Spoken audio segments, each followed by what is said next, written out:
चाले हे शरीर कोणाचे सत्य, कोण बोलविते हरे विन, देखवी ऐकवी एक नारायण, तयाचे भजन चुकू नको. मानसाची देव चालवी अहंता, मीची एक करता म्हणू नये. देखवी ऐकवी एक नारायण, तयाचे भजन चुकू नको. वृक्षाचे ही पान हाले ज्याची सत्ता, राहिली अहंता मग कोठे. देखवी ऐकवी एक नारायण, तयाचे भजन चुकू नको. तुका मनी विठू भरला सबाह्य, उने काय आहे चराचरी. देखवी ऐकवी एक नारायण, तयाचे भजन चुकू नको. पांडुरंगा करो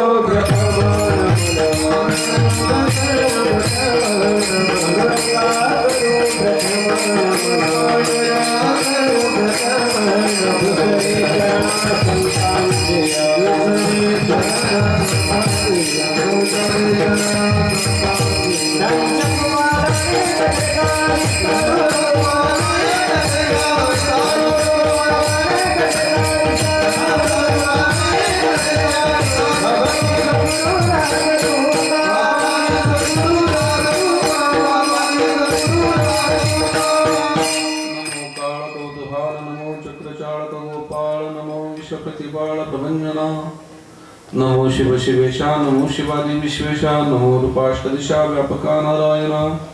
नमो सकळ गर्भोद्भवा, नमो चित्तचाळक भावा, नमो विष्णुमूर्ती देवाधिदेवा श्री विठ्ठला.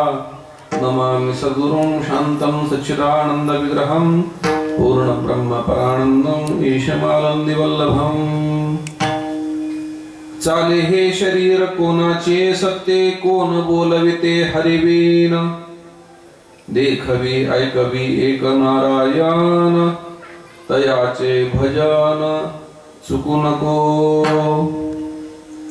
संकीर्तन रूपे सेवे करता निवडलेला अभंग संत श्रेष्ठ जगद्गुरु तुकोबारायांचा 5 चरणाचा अत्यंत प्रसिद्ध अत्यंत महत्वाचा अभंग चिंतन सेवे करता निवडलेला आहे. या अभंगाच्या माध्यमातून जगद्गुरु तुकोबा या अभंगामध्ये तुकोबारा देवाचा विशेष परिचय करून देतात.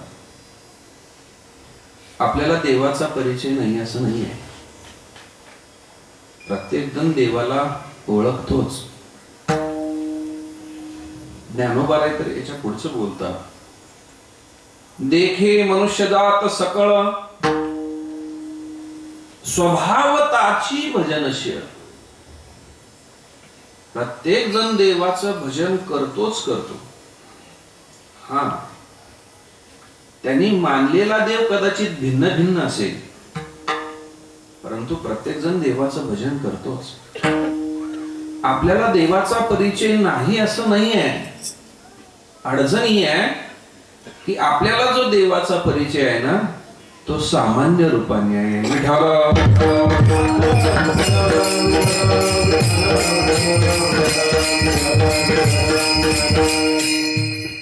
माझ्या समोर ही एक वरती वायर आहे.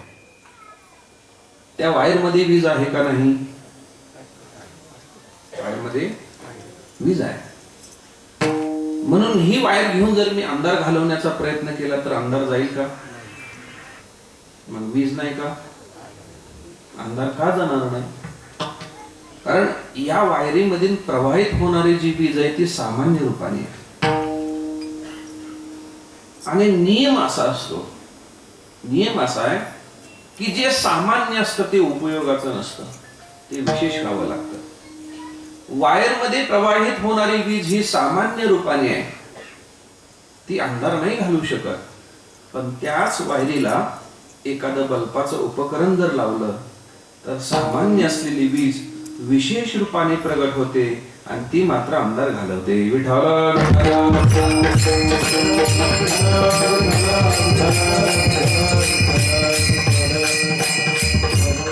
असं आहे. लाकडामध्ये अग्नी असतोच, लाकडामध्ये अग्नी आहेच, पण लाकडामध्ये असलेला अग्नी सामान्य रूपाने. काय? पंचभूतापासून या सर्व सृष्टीची, जीवांची निर्मिती झालेली आहे. आपला हा देह जरी आपल्याला दिसत असला, परंतु या देहाची विभागणी करत असताना असं म्हटलेलं आहे की हा देह पंचमहाभूतापासून तयार झालेला आहे. पंचमहाभूताचा गोंधळ केला एके ठाई मेळ, किंवा देह हा उसना आणिला पाचाचा. हा देह पंचमहाभूतापासून तयार झालेला आहे. पृथ्वी, आप, तेज, वायू आणि आकाश. या देहाची निर्मिती, नव्हे नव्हे या सृष्टीचीच निर्मिती, प्रत्येक जीव त्याच्यामध्ये या पंचमहाभूतापासून त्याची उत्पत्ती सांगितलेली आहे. परंतु असं जरी असलं तर काही काही या पंचमहाभूतातले तत्व काही काही पदार्थांमध्ये विशेष रूपाने असतात.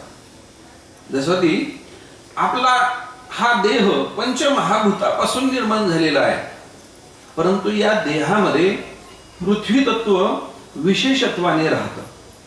पृथ्वी, आप, तेज, वायू आणि आकाश यामधलं पृथ्वी तत्व विशेषत्वाने राहतं. म्हणून पहा, आपण पृथ्वीला सोडून फार खाली राहू शकत नाही आणि पृथ्वीला सोडून फार वरती राहू शकत नाही.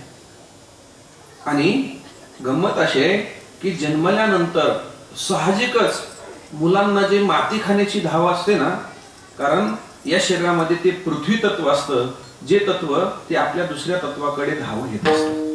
म्हणून आपल्या शरीराला जे अनेक नाव आहेत त्याच्यामध्ये एक नाव आहे ते म्हणजे पार्थिव, कारण याच्यामध्ये पृथ्वी तत्व जास्त आहे. पाण्यामध्ये राहणारा जो मासा आहे त्याचं हे शरीर पंचमहाभूतापासून बनलेलं आहे, पण त्याच्यामध्ये जलतत्व जास्त आहे, म्हणून तो जलाला सोडून राहू शकत नाही आणि त्याला एक नाव आहे जलचर. आकाशामध्ये उडणारा पक्षी आहे, त्याचं हे शरीर पंचमहाभूतापासून बनलेलं आहे, पण त्याच्यामध्ये आकाश तत्व जास्त आहे, म्हणून आकाशाला संस्कृत मध्ये खम म्हणतात आणि पक्षाला खग म्हणतात. सरपटणारे जे साप, अजगरादिक प्राणी आहेत यांचंही शरीर पंचमहाभूतापासून बनलेलं आहे, पण त्यांच्यामध्ये वायू तत्व जास्त आहे, म्हणून महिना जरी अन्न नाही मिळालं तर अजगरादी, सर्पादी प्राणी जिवंत राहू शकतात, त्यांच्यामध्ये वायू तत्व विशेषत्वाने आहे. तसं लाकूड हे सुद्धा पंचमहाभूतापासून बनलेलं आहे, पण त्याच्यामध्ये अग्नितत्व विशेषत्वाने आहे. पण हे अग्नितत्व जरी असलं तर जशीच्या तशी लाकडं जर आपण चुलीमध्ये घातली, स्वयंपाक करण्याकरता वापरू लागलो तर त्याच्यावरती आपल्याला अग्नी सिद्ध होत नाही, कारण हा अग्नी त्या लाकडामध्ये असलेला सामान्य रूपाने आहे. ज्या वेळेस आपण घर्षण करू आणि त्या लाकडातला अग्नी विशेष रूपाने प्रकट करू, त्यावेळेस मात्र तो स्वयंपाक सिद्ध करण्याकरता तयार होऊ शकतो. विस्तार करण्याचा हेतू असा आहे, आपल्याला जो देवाचा परिचय तो सामान्य रूपाने आहे आणि नियम असा आहे, सामान्य जे असतं ते उपयोगाचं नसतं, ते विशेष व्हावं लागतं. या भंगामध्ये तुकोबारा देवाचा विशेष परिचय करून देतात. आता ऐका, परमार्थ करताना 3 गोष्टी लक्षात ठेवाव्या. काही गोष्टी आपल्याला कळाल्या पाहिजेत, काही गोष्टी आपल्याला मिळाल्या पाहिजेत आणि काही गोष्टी कळाल्याही पाहिजेत आणि मिळाल्याही पाहिजेत. मी काही प्रश्न आपल्याला असे विचारतो, देव आपल्याला कळाला पाहिजे का देव आपल्याला मिळाला पाहिजे? कळाला पाहिजे. बर, काहींचं उत्तर मिळालं आलं पाहिजे असंही आलं.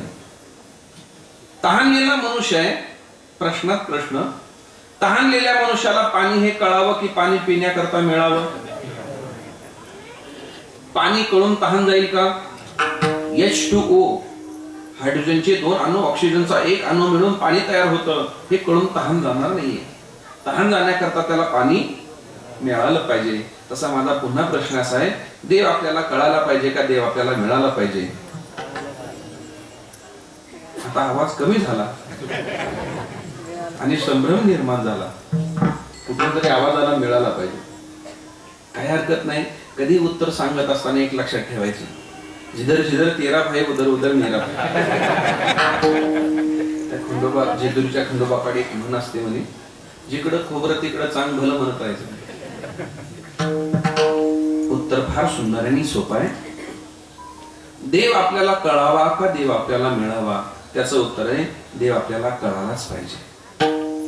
देव आपल्याला कळावा. काय ऐकणारी मंडळी म्हणतील, महाराज देव जर कळावा असं म्हणत असाल तर मग देव मिळाला नको का? आणि जी गोष्ट मिळणार नसेल तर न मिळणाऱ्या गोष्टी करता आम्ही का प्रयत्न करावे? देव कळावा का मिळावा? उत्तर आहे देव कळावा. मिळायला नको का? उत्तर अतिशय सुंदर आणि सोपं ज्ञानोबांनी सांगितलेलं आहे. जसं जसं देव कळून घेण्याकरता तुम्ही देवाच्या जवळ जाताना तुम्ही देवापेक्षा वेगळे राहतच नाही, म्हणून देव कळावा. अडचण अशी आहे, बऱ्याच जणांना देव मिळाला पण कळाला नसल्यामुळे फायदा झाला नाही. अहो, दुर्योधनाने 1000 वेळ तर देव पाहिला असेल. देव रोज पाहत होता पण